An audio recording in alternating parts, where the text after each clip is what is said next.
Greetings, mortals, peers, and queers. Welcome to another interview I have with another fellow leftist content creator, this one from TikTok. I will give them a moment. In a moment, I will let them introduce themselves. But first, I want to remind you all that you can find all of my debates here on my YouTube channel, as well as if you want to interact with any of the lovely creators I have interviewed and have debate panels with, you can find them in the Discord link down below. With that, why don't you give us your name and pronouns? Sure. My name is James. My pronouns are he, him. All right, thank you, thank you. What is your handle online? Different names in different places. On TikTok, I'm your socialist dad. No spaces or underlines or anything.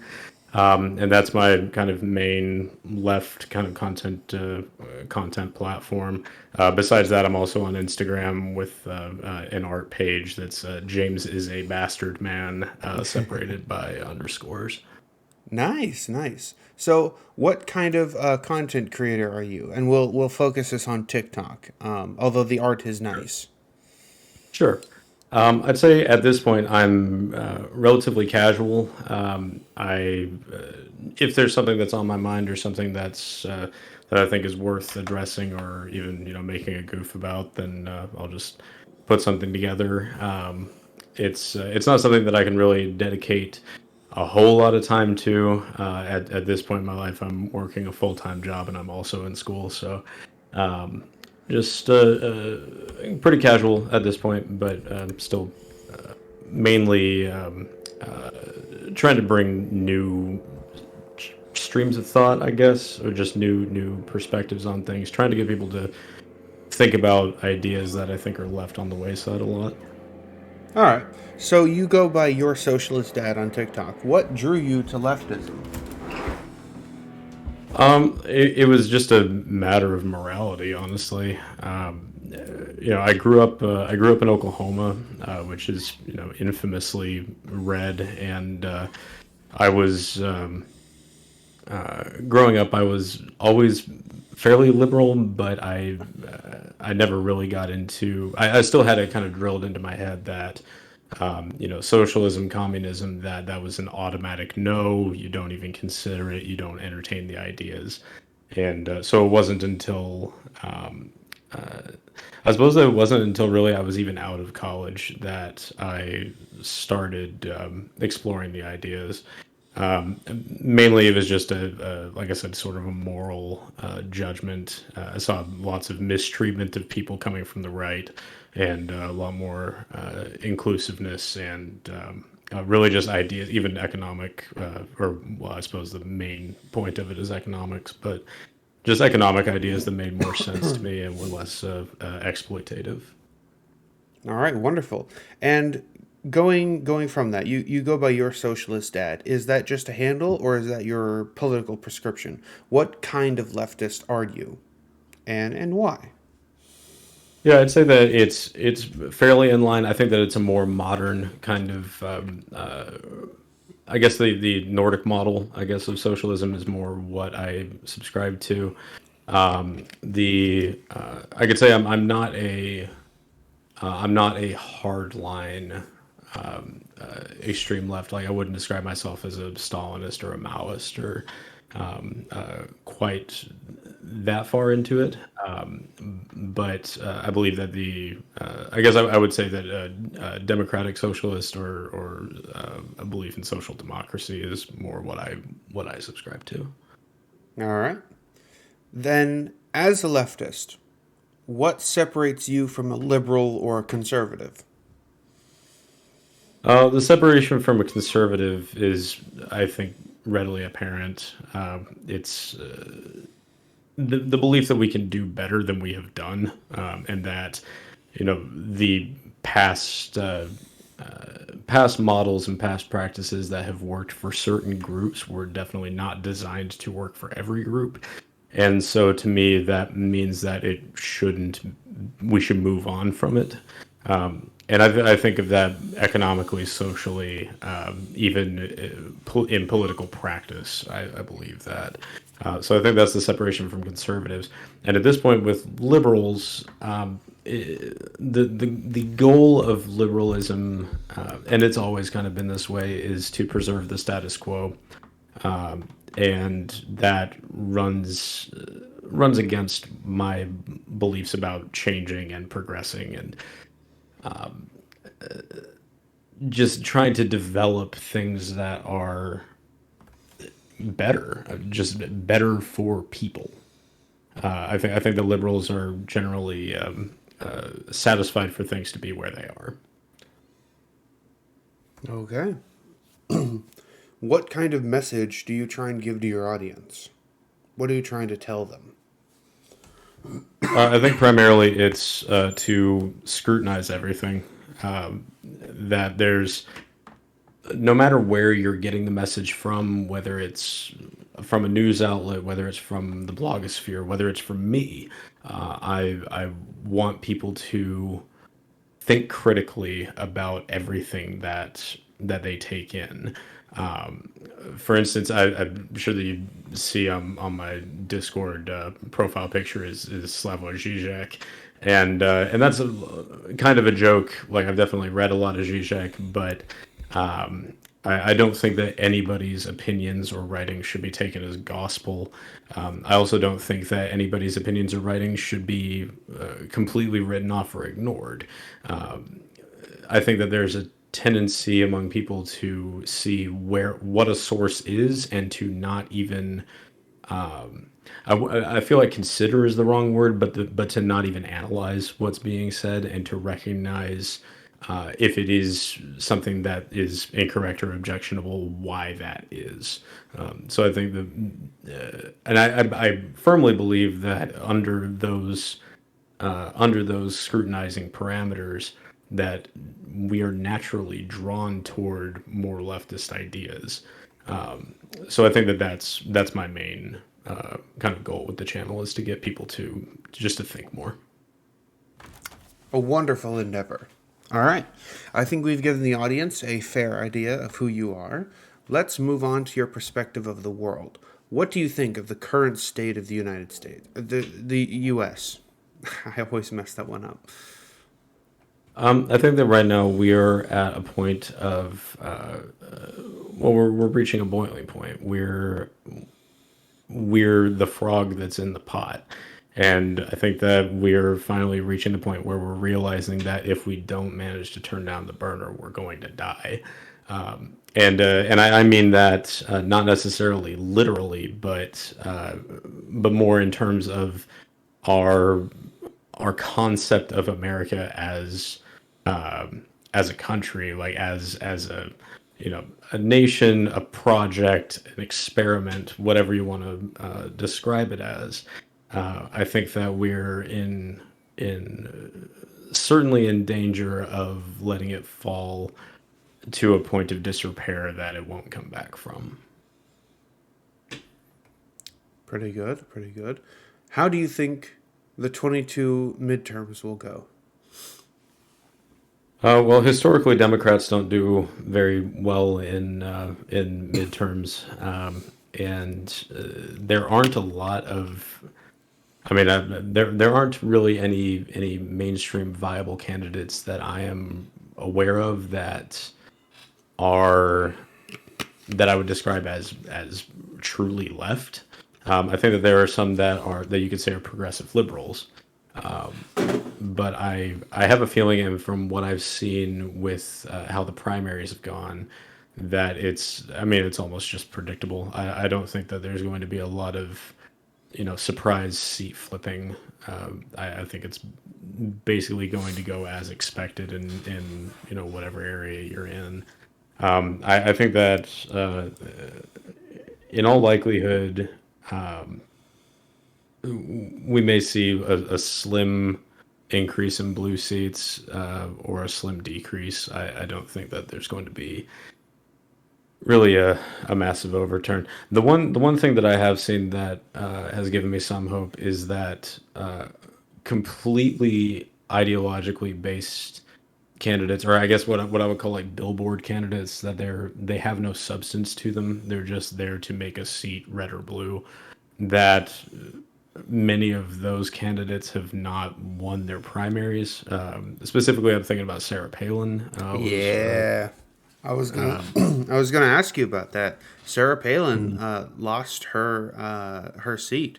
It's now being held by a Democrat, the first native in Congress, mhm. Mary Petola. I can't remember how to pronounce her last name. Yeah, A and I Democrat. think that that's a good thing to see, obviously. And I think that the main reason for that is Sarah Palin has always been a candidate that I actually made a little bit of a video on TikTok about it. That she's been a candidate that's been sort of put up as a poster and nothing else. Hmm. Hence the image, hence the catchphrases, and I think that whenever it first came about, it was so blatant that people didn't really catch on to it, that it was purely manipulation by the party, and I don't think that they fell for it this time. How do you think the midterms will turn with we're seeing record high numbers of women registering to vote in several states, Hmm. and on in different places. How do you think the overturning of Roe v. Wade and the fight for abortion rights, how do you think that'll change the 22 midterms? How do you think it'll galvanize voters? Oh, I think it certainly already has. Those record numbers of women voters in particular.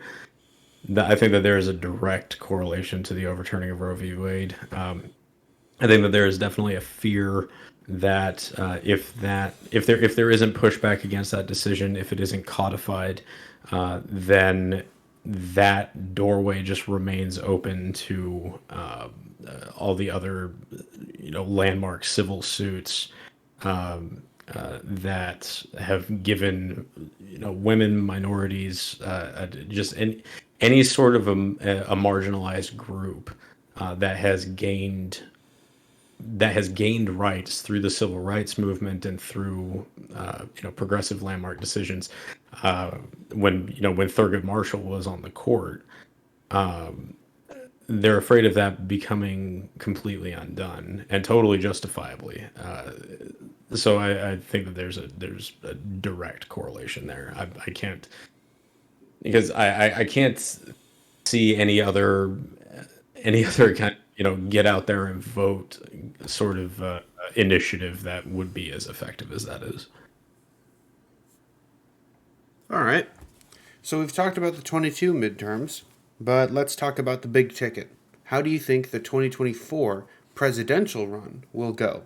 We've heard talks that Trump wants to go again, but given his current kerfluffle with Mar-a-Lago, that might actually not be a possibility. Maybe it will be. Biden has had numbers of popularity fluctuating up and down. Recently, it had hit its all-time low, but then he canceled $10,000 of student debt, and his popularity shot up. How do you think the 2024 presidential run will go? What is your predictions? That's a difficult one to call. I think that certainly I viewed the partial partial student loan relief to be more than anything just a bid for points, just to get people rallied for the Democrats before the midterms, and for that to carry on into his second term run. I think that the speech that has become kind of famous, infamous. I'm not sure how to describe it yet, but Mm-hmm. the warning about the danger of MAGA fascism. It's a little bit difficult to call whether or not that was also just trying to get more people fired up to vote for him. It's just because so much of it has run contrary to actions prior to even his vice presidenthood. But then again, this is also straight out of the Obama reelection playbook, that he made these promises when he was campaigning for his first term, and then took no action whatsoever until it was time to start thinking about reelection. So maybe that's cynical, but I think that it's a little bit of a cynical move to withhold that until it's beneficial to your own campaign. So and then on the other side, as far as Trump is concerned, uh, I really am up in the air on that one. I think that even if all of this came to a head and he was indicted, and indicted on these federal mishandling of documents, and all of these things came to I don't know. I think that without imprisonment, I think that they're going to find some kind of way to turn it around so that he can still run. I think that unless he is, classified as a felon, I think that there are enough people that are convinced that he's going to be this messianic figure and save the country, that they're going to figure out a way to get him on a ticket. And then whenever it comes to a vice president or an alternative, I think that Ron DeSantis is trying to set himself up to be that seat filler. Other than that, I really don't know. I don't think Mike Pence wants anything to do with it anymore. I think that he seems to be. I mean, he seems to be just about disgusted with the way that the Republican Party has ended up turning.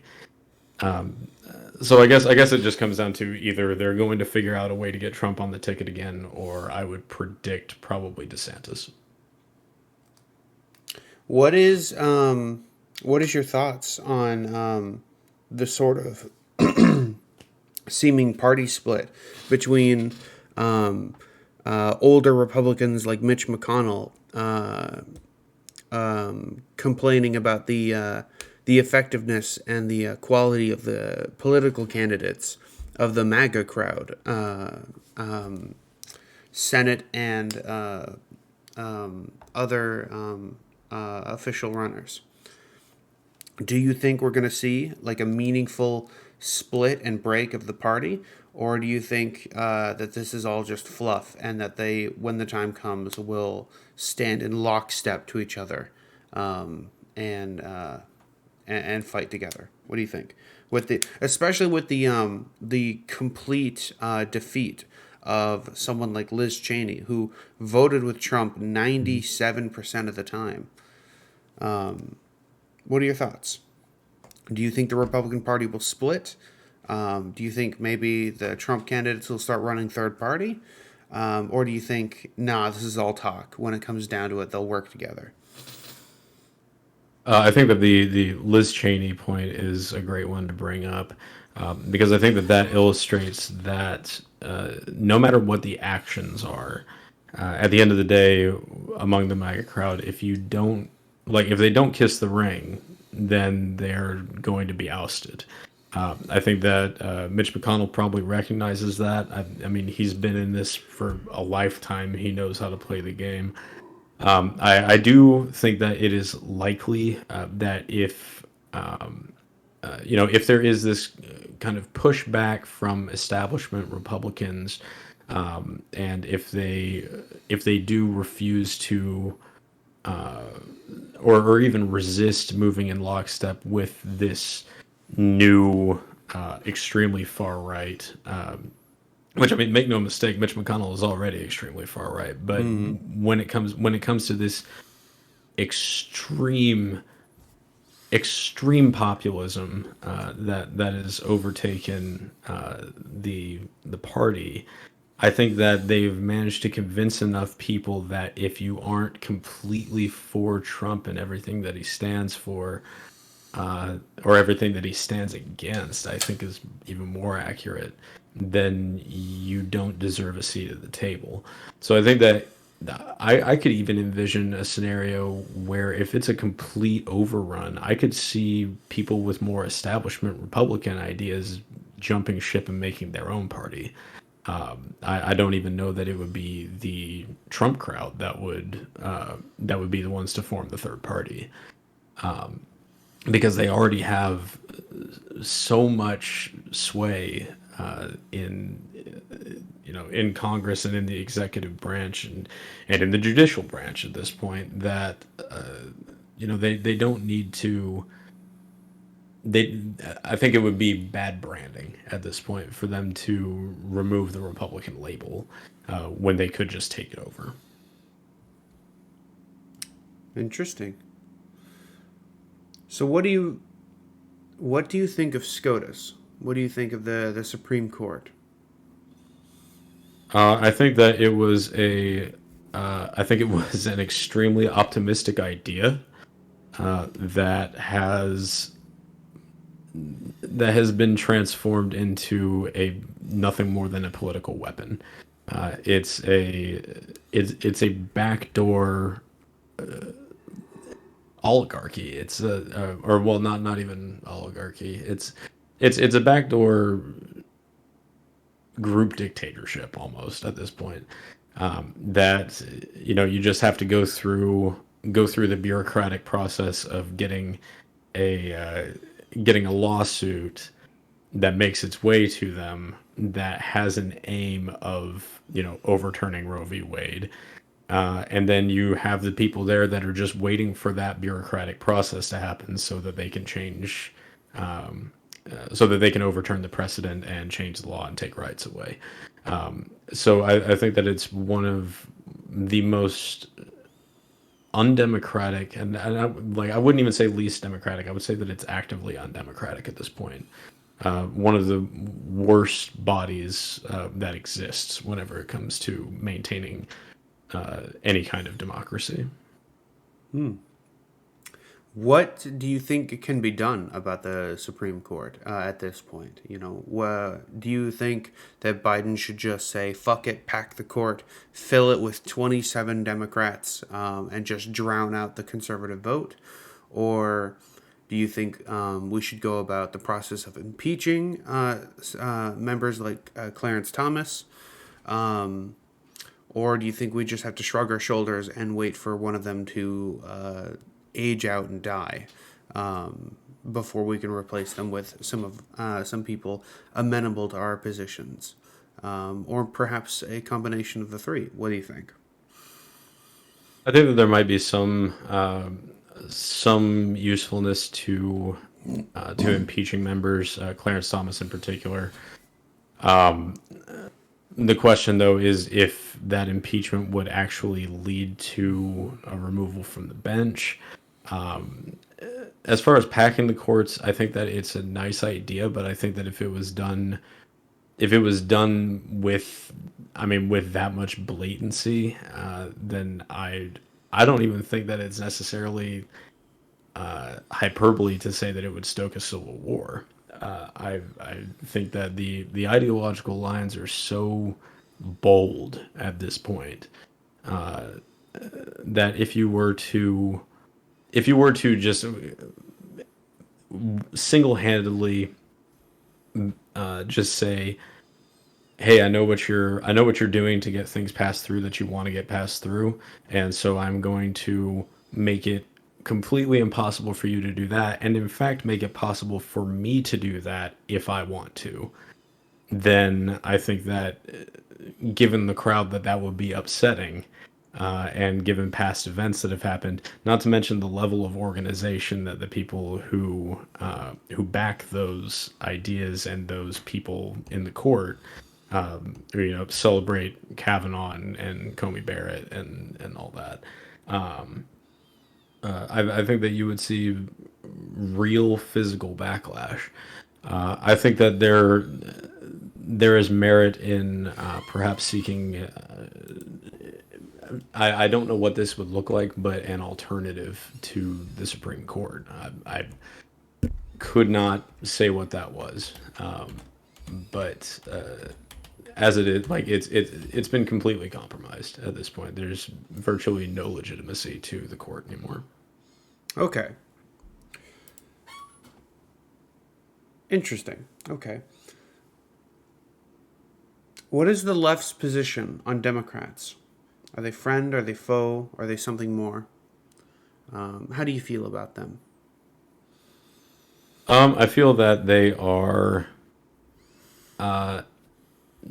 generally friend, but a frustrating friend. I think I think that they're less less of an obstacle, but at the same time they are still kind of an obstacle. Like the establishment Democrats, Pelosi, Schumer, Biden, all of them on the full scope of political ideology, they are still slightly right. They're just kind of left for the U.S.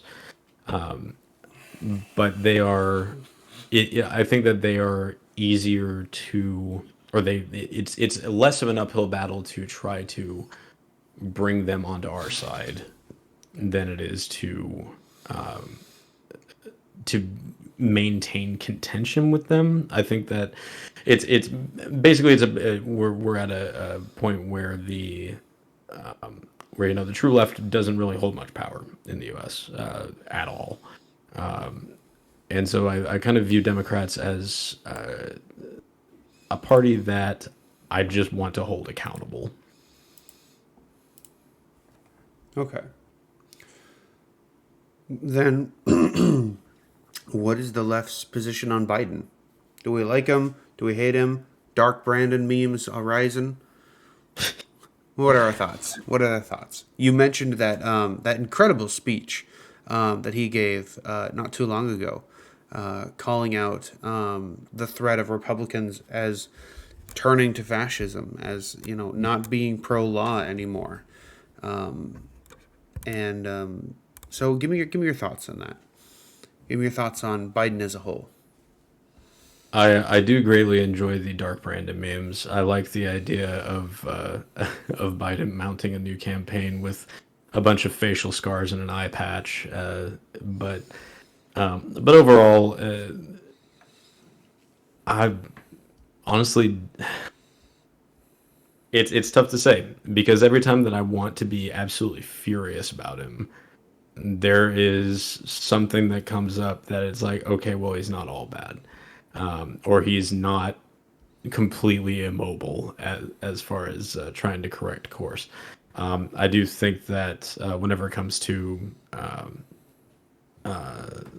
foreign matters and the glorification of the military and justifying that kind of gross over expenditure that we do, I think that I have never and probably never will see eye to eye with Biden as far as that is concerned.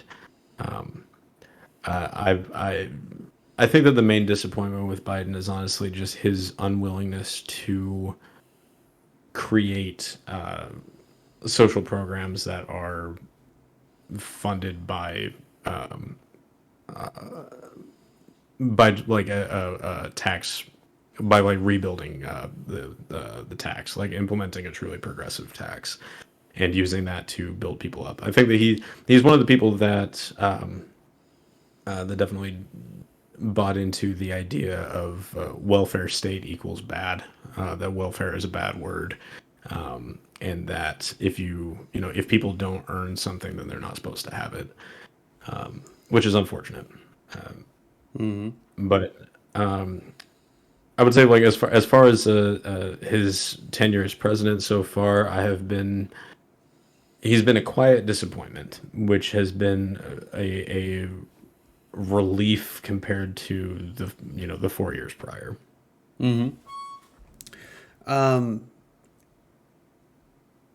Going on off of that speech, and we mentioned before the $10,000 that he decided to cancel for student debt, as well as the billions of other dollars that he's been canceling for people who are defrauded by specific schools and things like that. Do you think that that is all just purely a cynical ploy to uh, get more voters, or is it perhaps that he can be moved a little bit in our direction into making the world better? Um, and also, even if it is just cynical, do you think it provides a good opportunity for the left to jump in and say, hey, look, he can do this. He can cancel student debt, and we should ask him to do more? Your thoughts? Sure. So I think that there is. I don't think that it's entirely cynical. I do think. I think if anything, Biden at least appears to genuinely care about the well-being of of his constituents, and of the state of the union as a whole. I do think that there is an undercurrent of strategy to it, especially given the campaign promise, or the campaigning on student loan forgiveness as one of his big selling points, and then not delivering as much as he said that he would, and delivering it after 2 years later than he said that he was going to. Which I understand that, like, those things can take time, and that maybe for optics it wouldn't have been great to do that immediately. And as far as the people who were defrauded by private colleges, I think what it was, like, University of Phoenix, I think, was one of the big ones, if I ITT remember. Technical Institute was the one that got like Yes. 3 point something billion dollars wiped clean. Yeah, yeah. No, that I think that that was more than anything out of.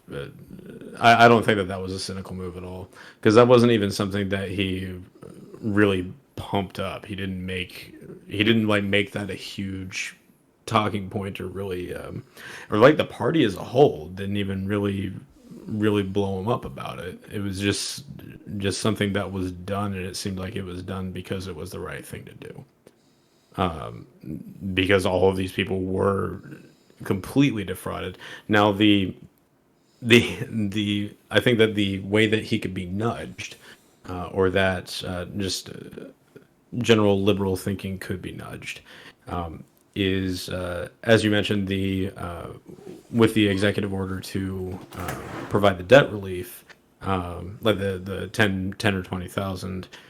That, yeah, we can point at that and say, see, he does have that power. He can do that. It's demonstrably clear that he can do that. But I think that the another thing that could be made clearer is that,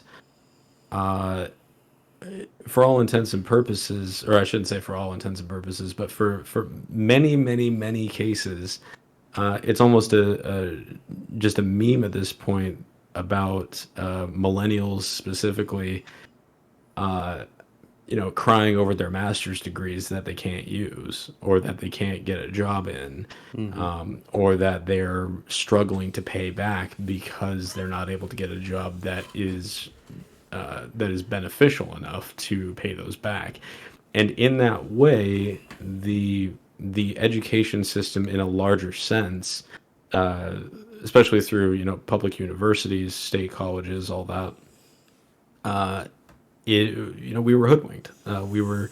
We were promised everything. We were told that it was expected. We were told that it was supposed to be the way to be successful, and and then they took in all that tuition money, and then we got jack shit for it. It's more often than not, public universities and state colleges are just athletics programs with a school attached.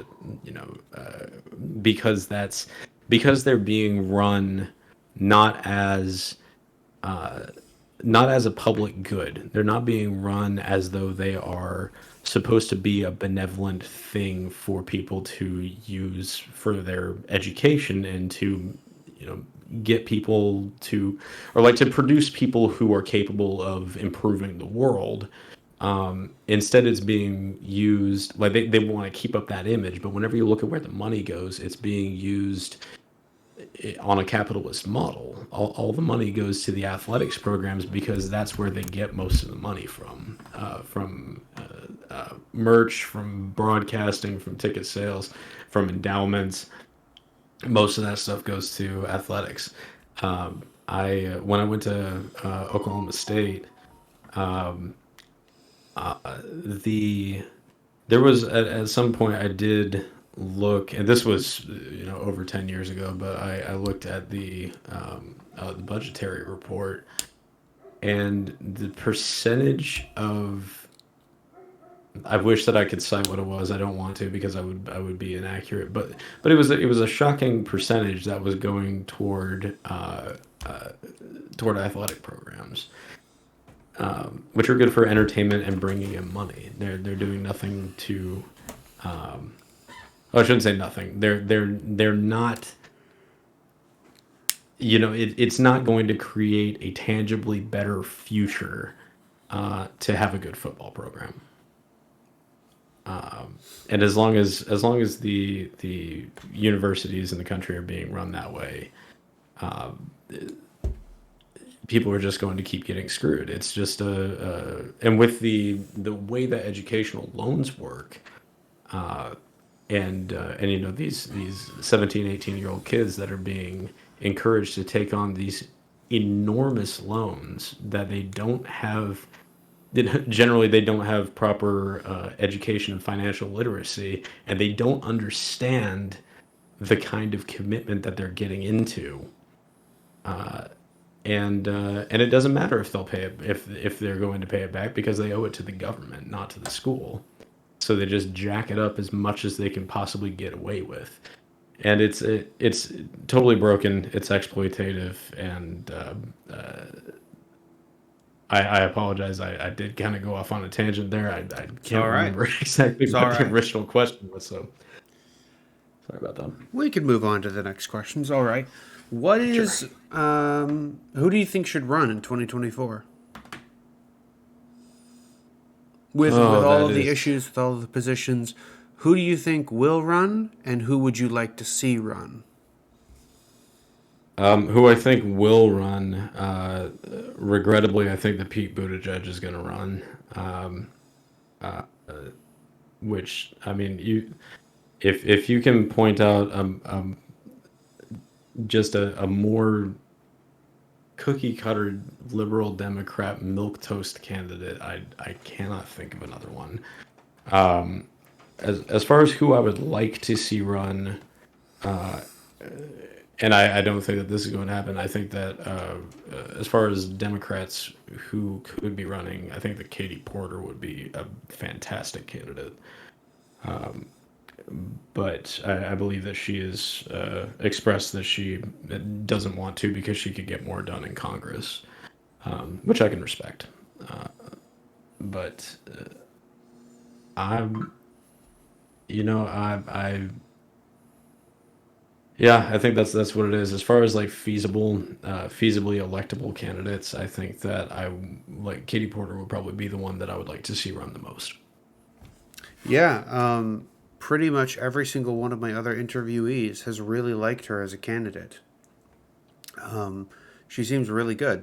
Mhm. Okay. What are some flagship issues for the left? What are things that we, as a broad political coalition, focus on and push for? Some policies you'd like to see the left um, push the Democrats and the more right leaning Democrats, the more centrist Democrats, into implementing going into 2022 midterms, 2024, and beyond. Sure. I really, whenever it comes to prioritizing issues for me personally, the way that I think of it is in terms of Maslow's hierarchy of needs, and that's that if we the first priority always needs to be whatever the lowest level is that isn't being met. And right now, broadly, we are still at the first level. just food, housing, security. Those are not being met in so many parts of the U.S.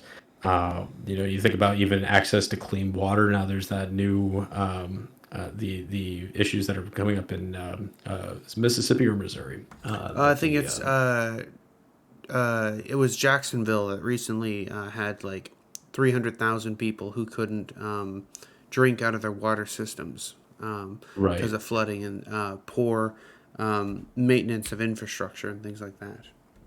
But Yes, it's all and over. You've got Flint. You've got yeah. all over. Well, and if that isn't addressed, like if that continues to be a problem that isn't addressed until it's a catastrophe, then it's just going to hurt more people. People are going to get sick. They're going to die. Uh, so that's one of the first issues that I think needs tackling. Homelessness is another issue. There is no, and this is, I know, like at this point, it's almost a tired thing to say, but there is no reason in a country as wealthy as ours that we should have people who are without shelter. Unhoused people are incredibly vulnerable. It's not even just an issue of not having shelter. It's a safety issue. It's a health issue. And then on top of that, whenever you talk about security or just a feeling of safety, there's grown to be such a massive and still growing rift between regular citizens and the police. Certainly more pronounced with people of color and with unhoused people. But but even so, like there's just such a massive distrust that okay, that's like rolling back to just talking on the Democrats and Biden. That's one thing that I'm extremely disappointed to see is that Biden and so many other Democratic leaders still think that the answer is to add more cops. It's never been the answer. It's never going to be the answer. And the more that we push into that, it's just going to get worse until we have in many ways, a lot of people view us as a police state at this point. But I think that the more that we just continue to overfund these departments and add more and more police, we are literally going to be an identifiable police state. A lot of comparisons to Rome being made right now, but that's one that's true. It's an entirely separate, unaccountable class of people that serves the interests of the rich. So I think the police reform broadly from the ground up, it needs a total rethinking, a complete reworking, and reassignment of or reallocation of resources so that we have a more effective system for those issues. Okay. Thank you for your input. What are some lesser known, less talked about issues on the left? What would you like to? What would you hope was more attention was brought to? I would hope to see more people continuing to talk about education. It's it's one of those things that like people are aware of it, and I do see some people talk about it. But whenever it comes to real thorough discussion of how to tackle that problem, I don't see people talk about it a lot. It's just kind of an acknowledgement and that that it sucks, and then nobody really has any ideas. So I would like to see more discussion about the way that we educate people, and not just in higher education. I think that K through 12 I mean, there are definitely a lot of alarms being sounded for that, but uh, it's more just pointing out problems and less proposing solutions. All right. That's pretty good. All right. Now on to our next slate of questions. What do you think are some major obstacles for the left? Um, Existing power. I think that the left has all but been driven out of all political institutions, and there's such an indoctrination in the U.S. about socialist or even communist, especially ideas being the antithesis to what the American ideal is. That if I think Bernie's about the only about the only candidate that's been able to survive being labeled a socialist. Uh, it's just such an easily weaponized thing that if you're genuine about it and open about it, then I think that it's unfortunately kind of an Achilles heel. All right. What do you think are some of the greatest strengths of the left? What are we best at? Uh, I think that we are best at knowing what we're talking about most of the time, at least, or at least being able to discuss things in good faith.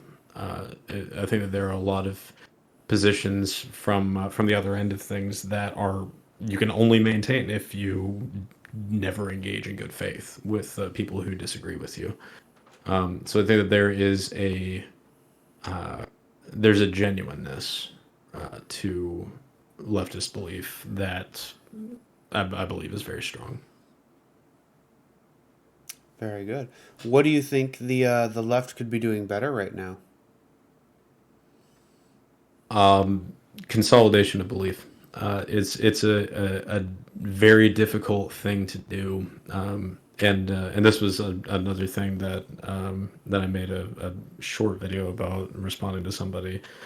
But that on the right, it's very easy for conservatives to unite because they already have their ethos or lack thereof. They have it already firmly established. They have established who their enemies are. They've established what their goals are, and it's all based in things that have already happened. So it's very easy for them to move in one direction. But with the left, there are so many different ideas because there are some because it's things that largely haven't been tried before, or it's attempting to do something that's been done before and failed, and wanting to try that again and make it work. But there are so many different schools of thought on the left that it's very difficult to get people all on the same page. It's I, and I don't know what that consolidation of belief looks like because you know nobody nobody loves compromise. Like nobody is real happy about compromise. Compromise is what gets us to where we are now. But whenever there's so much infighting, it's very difficult to make any real headway. So I think maybe that's it. Is we got to figure out what we can all stand behind united and really move with. All right. What are some groups of people that the left could do a better job of reaching out to? Um, Poor rural whites. After like I mentioned, I grew up in Oklahoma, and I have known I've noticed that whenever you get out into rural areas, the ideas tend to skew hard one way or another. But the grievances that those people have with the government as a whole are generally the same. It often just comes down to um, either issues of morality or issues of bigotry or racism, or just some form of indoctrination. But I think that reaching out to those, well, one kind of I've struggled trying to make heads or tails of this, but I've known a lot of people who are union members, and I was myself in a union at one point when I was doing film work. But I've known so many people who were union members, but then had these staunchly conservative views, and I would chalk that up to just a lack of education. Like if it wasn't for the left, unions wouldn't exist. Like there would be no union benefits. We would not be celebrating Labor Day right now. We would not have a 40-hour work week. So I think that reaching out to the people that have felt that they are left behind economically and uh, as far as their identity, I think that that's sort of an untapped reservoir. Awesome. So, what do you think are the best ways for the left to achieve its aims? Um, I think that it comes down to organization, uh, developing viable.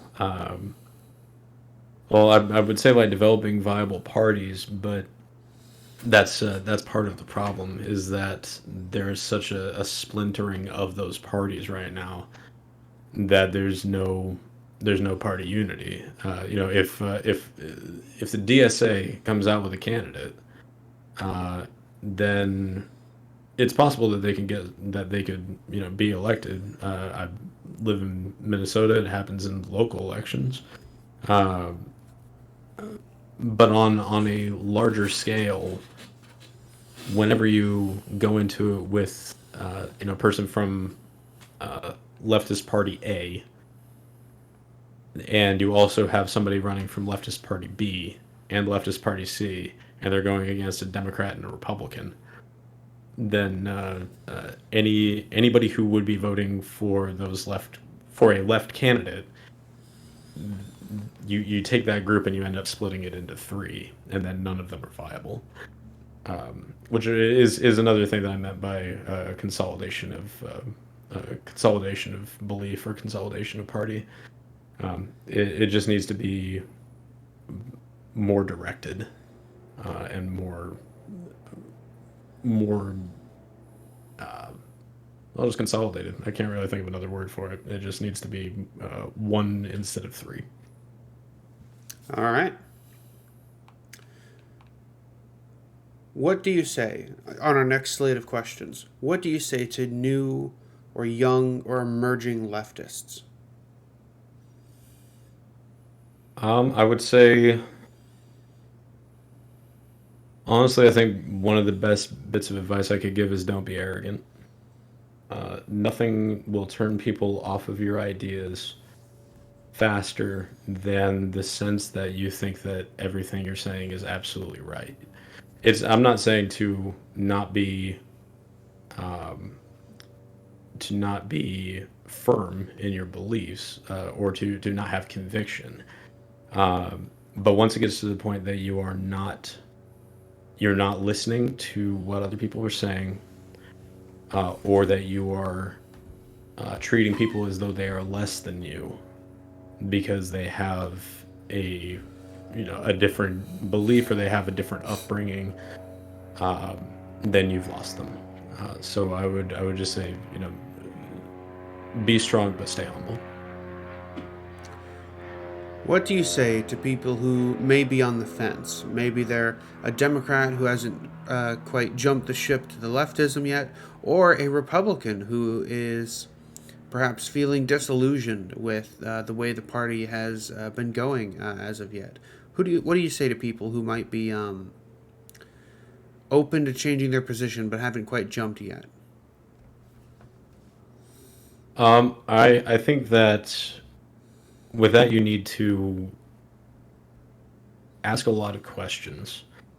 I don't think that. Again, I think that especially for somebody who is on the fence, that approaching somebody as though you have all of the answers is going to come across as arrogant, whether you intend for it to or not. Um, I like the idea of asking why 5 times, which I mean that's just kind of a general number, but the idea behind it is that well, you ask, what are your grievances? Like, what are you upset about? What do you think needs to be fixed? And they say, well, I lost my job. And you say, well, okay, well, why did you lose your job? And they say, well, they outsourced it. So I don't want I don't want foreigners taking my job. And then you say, okay, well, why did they outsource it? Well, they can pay them less. It's like, okay, well then why did they make that decision? To pay them. Who made that decision? And so, well, the boss made the decision. And basically, you keep whittling it down, but you let them figure it out that their grievances are coming from them being exploited, or just being taken advantage of, and then that can open the door to talking about ways that or schools of thought or actions that can be taken to correct those measures, like who needs to be held accountable and who is going to hold those people accountable. All right. What do you say to the average Republican voter? Someone who's like who votes because there's an R next to their name, um, and you know maybe voted for Trump in 2016 because he was the Republican candidate, and voted for him again in 2020. What do you say to the average Republican voter right now? I guess my first question would be how did his presidency benefit you? Uh, because I think that for most people, even like people who voted for him, most people are not going to have a tangible answer to that. Um, uh, because most of the benefit of his presidency went to, far from an average Republican voter. Um, and then I think that that would start that conversation that I mentioned. I know that I have had conversations with people where I have tried to start it that way, and then it doesn't go anywhere, because the you just so many of the kind of MAGA Republicans are so embroiled in the ideology of it that it's become dogma. Like it's true no matter what the evidence is. That it's almost a religion, or religious dogmatic belief.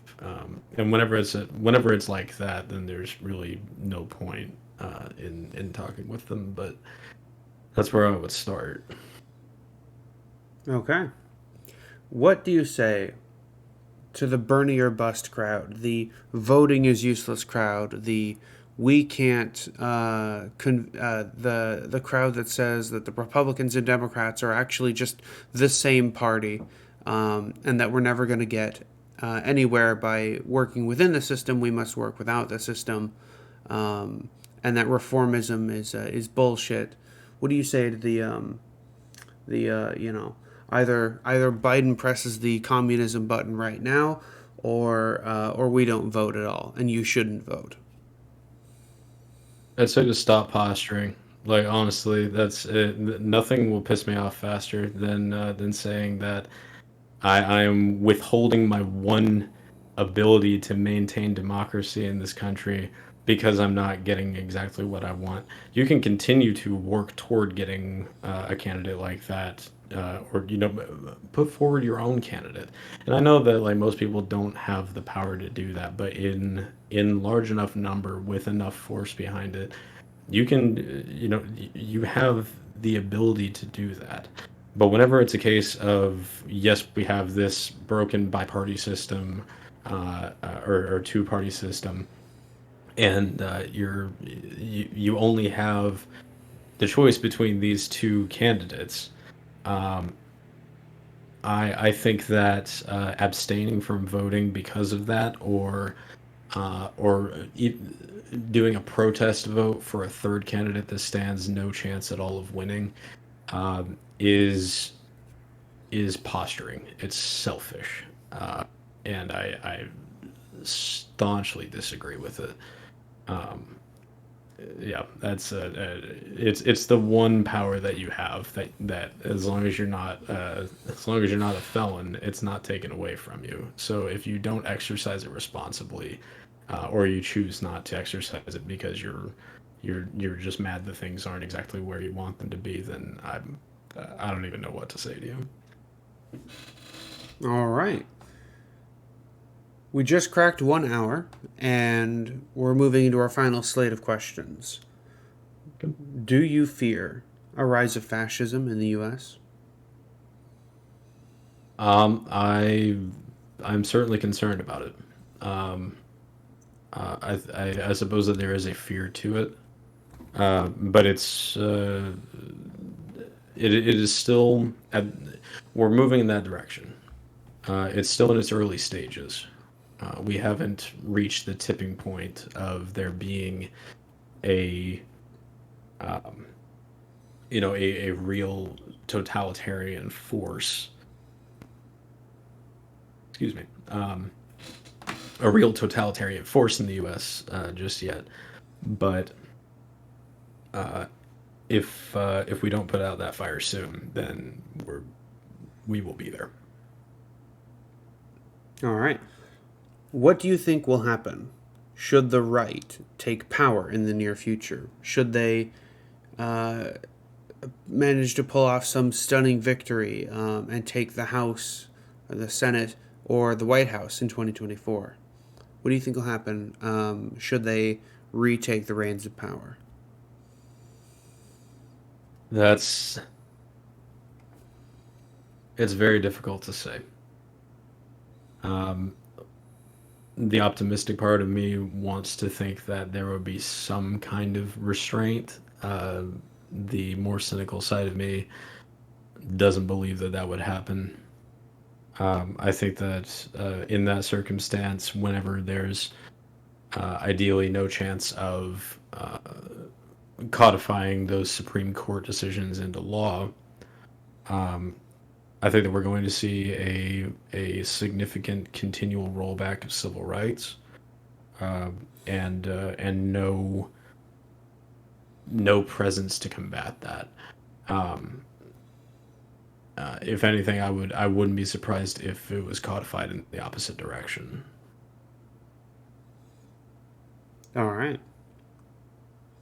Penultimate question. What does tanky mean to you? And are tankies a part of the left?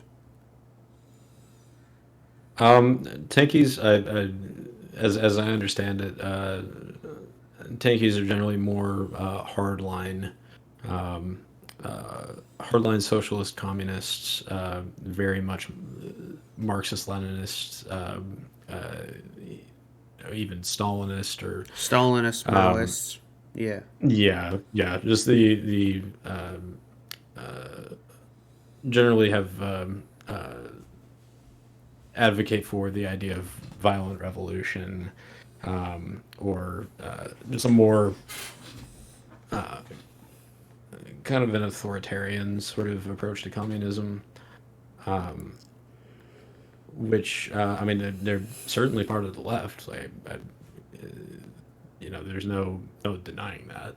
Um, I can't say that I fully agree with kind of implementation ideas. Like I mentioned, I'm more into the kind of the Nordic model. Um, I would say that I'm closer to Gorbachev than Stalin in my beliefs. Um, but yeah, I mean they're part of the left. There's a broad swath of schools of thought on the left. All right. Final question. Do you think that the U.S. is headed towards a civil war? I certainly hope not. Um, I think that there are numerous. I think that there are numerous events that could spark one. Um, I just hope that the people who could make those decisions, or push that button, as it were, um, have the awareness and foresight to not do that. Um, I think that the main, um, we like I mentioned the boiling frog analogy earlier, Mm-hmm. um, and I think that whenever it comes to making change toward a more progressive or socialist kind of system, I think that it's a similar kind of conundrum. You take things patiently and you boil the frog in the other direction, and people realize as it's going on, like, okay, this isn't that bad, this isn't that bad. But if you take the frog and you just immediately throw it into a boiling pot, then there's panic, and there's I am suddenly everything that I knew and understood is wrong. Um, and I think that that sort of a reaction could, have violent consequences. So I do think that there is a potentiality for it. There's always a potentiality for it, but I just hope that people who could cause it to happen don't. All right. And with that, that is all of our questions concluded. I thank you for coming on. Thank you for your time. I really appreciate it. Um, I'll remind our I think viewers, you will be able to find our man linked in the description below, as well as the playlist on my YouTube channel that hosts all of my interviews, as well as the Monday show, which I will be inviting our guests to this week. Um, Subscribe for more. I make videos on news and politics every day. And our friend here also makes videos quite consistently and very high quality. With that, James, how about you give us your final thoughts of the day and closing statements, and then go ahead and shout yourself out one more time. Okay, well, thank you very much for having me on. This was really fun. I'd say happy Labor Day to everybody. Let's continue to maintain sight of why we have it.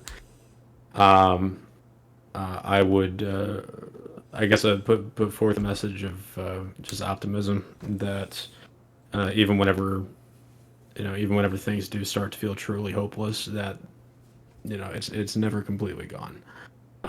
And that together and with perseverance, I believe that we can make meaningful change. And that as long as we don't give up, it will happen. Um, yep, you can find me on TikTok at Your Socialist Dad. And yeah, thanks again for having me on. All right, wonderful. And with that, I wish everyone a good evening, and I will see you in the Monday show. And with that, good night.